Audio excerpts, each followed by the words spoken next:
Welcome back to my channel Swara Madhyama. ನಾನು ನಿಮ್ಮ ಪ್ರೀತಿಯ ಶರ್ಮಿ ವೆಂಕಟೇಶ್. ಇವತ್ತು ಸೌತೆಕಾಯಿದು ಸಾಗು ಮಾಡ್ತಾಯಿದ್ದೆ.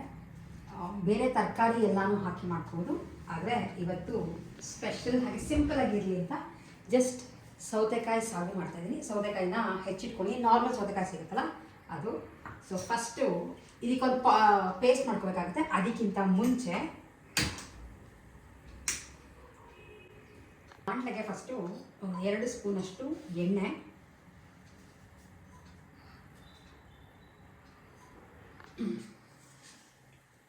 ಎಣ್ಣೆ ಕಾಯ್ತಿದ್ದಂಗೆ ಸ್ವಲ್ಪ ಸಾಸಿವೆ, ಈ ಜೊತೆ 1 ಚಿಟಿಕೆ ಇಂಗು. ಇದಕ್ಕೆ ಹೆಚ್ಚಿಟ್ಕೊಂಡಿರುವಂಥ ಸೌತೆಕಾಯಿನ ಹಾಕ್ತಾಯಿದ್ದೀನಿ. 1 ನಿಮಿಷದಷ್ಟು ಫ್ರೈ ಮಾಡಿ ಇದಕ್ಕೆ 1 ಚಿಟಿಕೆ ಅರಿಶಿನ,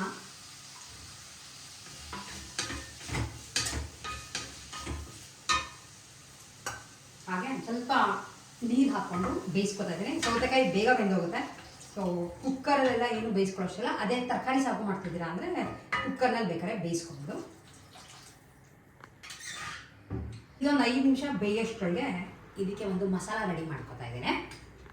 ಮಸಾಲಾಗೆ ತೊಗೊಂಡಿರೋದು ಎಲ್ಲ ಮಸಾಲ ಪದಾರ್ಥಗಳು: ಲವಂಗ, ಕಾಳುಮೆಣಸು, ಜೀರಿಗೆ, ಸ್ವಲ್ಪ ಸೋಂಪು, ಚಕ್ಕೆ, ಅನೈಸ್, ಹಾಗೆ ಏಲಕ್ಕಿ, ಒಂದು ಸ್ವಲ್ಪ ಕೊತ್ತಂಬರಿ ಬೀಜ ಅಥವಾ ಧನಿಯಾ, ಶುಂಠಿ, ಒಂದು 4-5 ಹಸಿಮೆಣಸಿನ್ಕಾಯಿ, ಸ್ವಲ್ಪ ಮೆಂತ್ಯ, ಹುಣಸೆಹಣ್ಣು ತೊಗೊಂಡಿಲ್ಲ, ಅದ್ರ ಬದಲು ಮನೆಯಲ್ಲೇ ಬಿಟ್ಟಿರೋವಂಥ ಚೆರಿ ಟೊಮ್ಯಾಟೊ ಹಾಗೆ ದೊಡ್ಡ ಟೊಮ್ಯಾಟೊ ತೊಗೊಂಡಿದ್ದೀನಿ. ಇಷ್ಟನ್ನು ಮಿಕ್ಸಿಗೆ ಹಾಕ್ತಾಯಿದ್ದೀನಿ.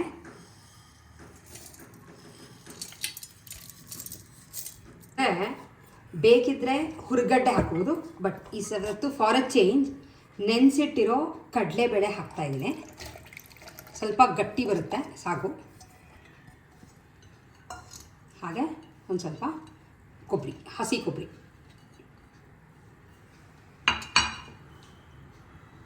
ಇದಕ್ಕೆ ಸ್ವಲ್ಪ ನೀರು ಹಾಕ್ಕೊಂಡು ನಾರ್ಮಲ್ ಚಟ್ನಿ ಅದಕ್ಕೆ ರುಬ್ಕೋತಾ ಇದ್ದೀನಿ. ಇದು ರುಬ್ಬಿದಾಗಿದೆ, ನುಣ್ಣಗೆ ಚಟ್ನಿ ಥರ ಆಗಿದೆ. ಸ್ವಲ್ಪ ವೈಟಿಶ್ ಮೇಲೆ ಇರಲಿ ಅಂತ ಇವತ್ತು ನಾನು ಕೊತ್ತಂಬರಿ ಸೊಪ್ಪು, ಪುದೀನ ಸೊಪ್ಪು ಹಾಕಿಲ್ಲ. ನಿಮಗೆ ಕಂಪ್ಲೀಟಾಗಿ ಗ್ರೀನ್ ಕಲರ್ಸ್ ಆಗೋಬೇಕು ಅಂದರೆ ಸ್ವಲ್ಪ ಪುದೀನ ಹಾಗೆ ಕೊತ್ತಂಬರಿ ಸೊಪ್ಪನ್ನ ಹಾಕೋಬೋದು.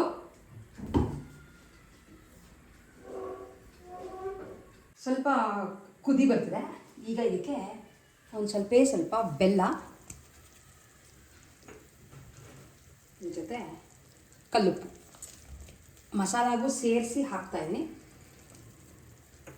ಇನ್ನೊಂದು 2 ನಿಮಿಷ ಉಪ್ಪು ಹೊಂದ್ಕೊಳ್ಳಿ ಇದಕ್ಕೆ.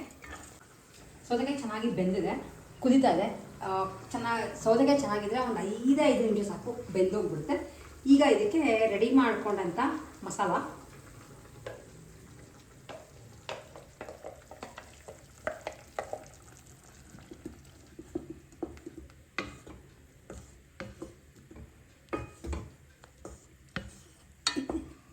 ನೀರು ಇದ್ದಿದ್ರಲ್ಲಿ ಜಾಸ್ತಿ ಹಾಕ್ಕೊಂಡಿರಿ. ಆರೋದ್ಮೇಲೆ ತುಂಬ ಗಟ್ಟಿ ಆಗಿಬಿಡುತ್ತೆ, ಏಕೆಂದರೆ ಕಡಲೆ ಬೇಳೆ ಯೂಸ್ ಮಾಡಿರೋದ್ರಿಂದ.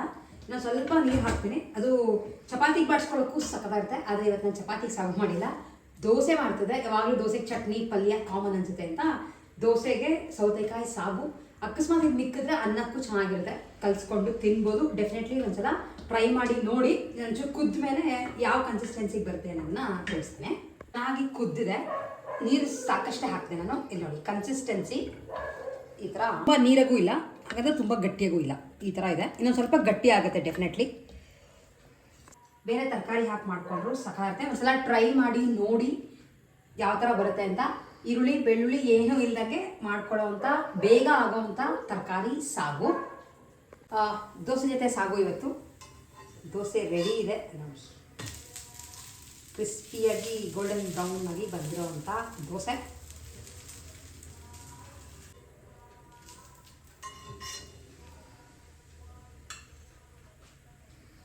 ದೋಸೆ ವಿತ್ ಸಾಗು ಒಂದ್ಸಲ ಡೆಫಿನೆಟ್ಲಿ ಟ್ರೈ ಮಾಡಿ ನೋಡಿ. ಯಾವ ಥರ ಬಂತು ಅಂತ ಕಮೆಂಟ್ ಮಾಡಿ ತಿಳಿಸೋದನ್ನು ಮಿಸ್ ಮಾಡಬೇಡಿ. ಸೊ ತಿಂಡಿ ಮುಗಿಸ್ಕೊಂಡು ಆ್ಯಕ್ಚುಲಿ ಒಂದು ಪೂಜೆಗೆ ಕರೆದಿದ್ರು ಅಂತ ಹೊರಟಿದೆ. ಇಲ್ಲೇ ಹತ್ತಿರ ನನ್ನ ಫ್ರೆಂಡ್ ಮನೆ. ಸೊ ಇಲ್ಲಿ ಬಂದು ಇಲ್ಲಿ ಕೆಲವು ಸೀರೆಗಳನ್ನ ಪಾರ್ಸೆಲ್ ಕಳಿಸ್ಬೇಕಿತ್ತು. ಸೊ ಕಳಿಸ್ಬಿಟ್ಟು ಹೊರಡೋಣ ಅಂತ ಅಂದ್ಕೊಂಡೆ. ತಿಂಡಿ ಮುಗಿಸ್ಕೊಂಡು ಬಂದೆ. ಊಟಕ್ಕೆ ಹೋಗ್ತಿದ್ದೆ, ಸತ್ಯನಾರಾಯಣ ಪೂಜೆಗೆ ಅಂತ ಕರೆದಿದ್ರು. ಸೊ ಹೊರಟಿದೆ. ಹಾಗೆ ಹೊರಡೋಕ್ಕಿಂತ ಮುಂಚೆ ಈ ಸೀರೆ ನಿಮ್ಗಳಿಗೆ ತೋರಿಸ್ಬಿಟ್ಟು ಉಟ್ಕೊಂಡಿದ್ದಾನ. ಸೊ ಹಾಗೆ ಡೀಟೇಲಾಗಿ ತೋರಿಸ್ಬಿಟ್ಟು ಹೋಗೋಣ ಅಂತ ಅಂದ್ಕೊಂಡೆ. ಇದು ಆ್ಯಕ್ಚುಲಿ ಜಾಲ್ ಪ್ಯಾಟ್ರನ್ನಲ್ಲಿ ಬರೋವಂಥ ಬನಾರಸಿ ಸೆಮಿ ಜಾರ್ಜೆಟ್ದು, ಪ್ಯೂರ್ ಅಲ್ಲ. ಸೊ ನಿಮಗೆ ಗೊತ್ತಾಗ್ತಿರ್ಬೋದು, ಈ ಥರ ಇದೆ. ಸೊ ಓವರಾಲ್ ಯಾವ ಥರ ಇದೆ ಅನ್ನೋದನ್ನು ಸೀರೆ ನಿಮಗೆ ಫುಲ್ ಲುಕ್ನಲ್ಲಿ ತೋರಿಸ್ತೇನೆ. ತುಂಬ ಕಮ್ಮಿ ಬಜೆಟ್, ಕಮ್ಮಿ ಅಂತಂದರೆ ಲೈಕ್ ಅರೌಂಡ್ 2-2.5 ಸಾವಿರ ಬಜೆಟ್ನಲ್ಲಿ ಈ ಥರ ಸೀರೆಗಳು ಸಿಗುತ್ತೆ. ತುಂಬ ಚೆನ್ನಾಗಿರುತ್ತೆ ಡ್ರೇಪ್ ಮಾಡೋಕ್ಕೆ. ಕ್ರೇಪ್ ಅಲ್ಲ, ಜಾರ್ಜೆಟ್ ಇದು. ನಿಮಗೆ ಗೊತ್ತಾಗ್ತಿರ್ಬೋದು, ಜಾರ್ಜೆಟ್ ಅಂದ ತಕ್ಷಣ ಲೈಕ್ ಬಟ್ಟೆ ತುಂಬ ಸಾಫ್ಟಾಗಿರುತ್ತೆ, ಒಂದು ಸ್ವಲ್ಪ ಟ್ರಾನ್ಸ್ಪರೆಂಟ್ ಬರುತ್ತೆ. ಇದಕ್ಕೆ ಈ ಥರದ್ದು ಒಂದು ರಿಚ್ ಲುಕ್ನಲ್ಲಿ ಒಂದು ಪಲ್ಲು ಕೊಟ್ಟಿದ್ದಾರೆ.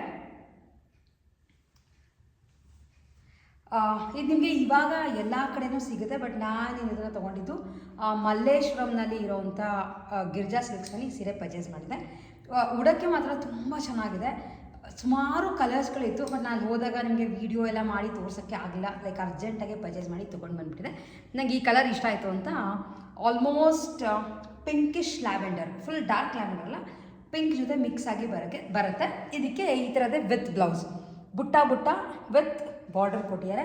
ಸಿಂಪಲ್ ಫಂಕ್ಷನ್ಗಳಿಗೆ ಉಟ್ಕೊಳ್ಳೋಕ್ಕೆ ತುಂಬ ಚೆನ್ನಾಗಿದೆ. ಆ್ಯಂಡ್ ನಾನು ಆ್ಯಕ್ಚುಲಿ ಸಿಂಗಲ್ ಡ್ರೇಪ್ ಮಾಡಿದ್ದೀನಿ.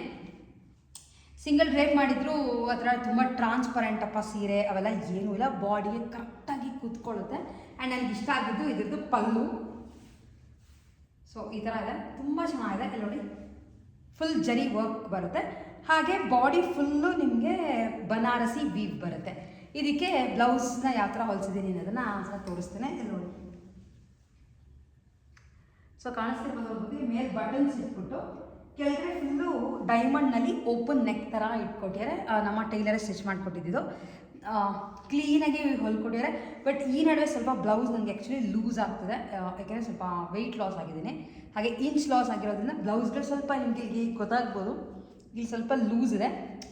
ಸ್ವಲ್ಪ ಅಲ್ಲಿ ಹೋದಾಗ ಹಿಡಿಸ್ಕೊಂಡು ಬರಬೇಕು. ಇಲ್ಲಿ ಸ್ವಲ್ಪ ಲೂಸ್ ಇದ್ದರೆ ನಡೆಯುತ್ತೆ, ಬಟ್ ಈ ಪೋರ್ಷನ್ನಲ್ಲಿ ಲೂಸ್ ಇದ್ದರೆ ಒಂಥರ ಸ್ವಲ್ಪ ರಿಂಕಲ್ಸ್ ಬಂದಂಗೆ ಇರುತ್ತೆ. ಸೊ ಹಾಗಾಗಿ ಅದನ್ನು ಹೋಗಿ ಸರಿ ಮಾಡಿಸ್ಕೊಂಡು ಬರಬೇಕು. ಒಂದು ಸ್ಟಿಚ್ ಹಾಕಿಸ್ಬೇಕು ಅಷ್ಟೇ. ಆ್ಯಂಡ್ ಇದಕ್ಕೆ ಅಂತ ಮ್ಯಾಚ್ ಮಾಡಿರೋದು ನಂದು ಮಾಮೂಲಿ ಸರ ಇರ್ತಲ್ಲ, ಆ ಜೊತೆ ಒಂದು ಈ ಥರದ್ದು ಬೀಡೆಡ್ ಸರ ಹಾಕ್ಕೊಂಡಿದ್ದೀನಿ. ನಿಮಗೆ ಕಾಣಿಸ್ತಾ ಇರ್ಬೋದು, ಪರ್ಲ್ನಲ್ಲಿ ಇರೋವಂಥದ್ದು. ಇದಕ್ಕೇನು ಪೆಂಡೆಂಟ್ ಇಲ್ಲ, ಬೇಕಾದ್ರೆ ಪೆಂಡೆಂಟ್ನ ಅಟ್ಯಾಚ್ ಮಾಡ್ಕೋಬೋದು, ಬಟ್ ಪ್ಲೇನ್ ಸರ ಅಷ್ಟು ಲೇಯರ್ಸ್ದು. ಅದಕ್ಕೆ ಈ ಥರದ್ದು ಸಿಲ್ಕ್ ಥ್ರೆಡ್ ಬಳೆ, ಸಿಲ್ಕ್ ಥ್ರೆಡ್ ಮೇಲೆ ಮುತ್ತಿನ ಬಳೆಗಳನ್ನ ಮಾಡ್ಕೊಂಡಿರೋದು. ಒಂದು ಕೈಗೆ ಸಿಂಪಲ್ಲಾಗಿ ವಾಚ್, ಇಯರಿಂಗ್ ಸೇಮ್ ಅದೇ ಇಟ್ಕೊಂಡಿದ್ದೆ. ಗೋಲ್ಡ್ ಇಯರಿಂಗ್ ಇತ್ತಲ್ಲ, ಸೊ ಮತ್ತೆ ಚೇಂಜ್ ಮಾಡಿ ಹೋಗೋಷ್ಟು ಟೈಮ್ ಇರಲಿಲ್ಲ. ಸೊ ಎಸ್, ಈ ಥರ ಇದೆ.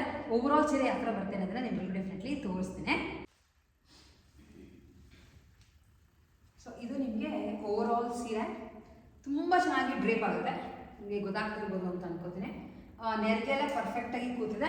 ಆ್ಯಂಡ್ ನೀವು ಇದನ್ನು ಫ್ಲೀಟ್ಸ್ ಮಾಡಿ ಹಾಕೋತೀರಾ ಅಂದರೆ ಚೆನ್ನಾಗಿ ಕೂತ್ಕೊಡುತ್ತೆ. ಬಟ್ ನಾನು ಇವತ್ತು ಸಿಂಗಲ್ ಏರ್ ಪಿನ್ ಮಾಡಿದೆ, ಚೆನ್ನಾಗಿರುತ್ತೆ. ಆ್ಯಂಡ್ ಕ್ಲೀನಾಗಿ ಪಲ್ಲು ಕಾಣಿಸುತ್ತೆ ಅಂತ. ಸೀರೆ ತುಂಬ ಚೆನ್ನಾಗಿದೆ. ನಿಮ್ಗೆ ಯಾರು ನಿಮ್ಮ ವಾರ್ಡ್ರೋಬ್ನಲ್ಲಿ ಈ ಥರ ಸೀರೆಗಳು ಇಟ್ಕೋಬೇಕು ಅಂದರೆ ಡೆಫಿನೆಟ್ಲಿ ಪರ್ಚೇಸ್ ಮಾಡಿ ಇಟ್ಕೋಬೋದು. ಆ್ಯಂಡ್ ಈ ಥರ ಇನ್ನೂ ಯಾವ ಸೀರೆಗಳು ನಿಮಗೆ ಐಡಿಯಾಗಳು ಕೊಡಬೇಕು ಅಂತ ನಾನು ಕಾಮೆಂಟ್ ಮಾಡಿ.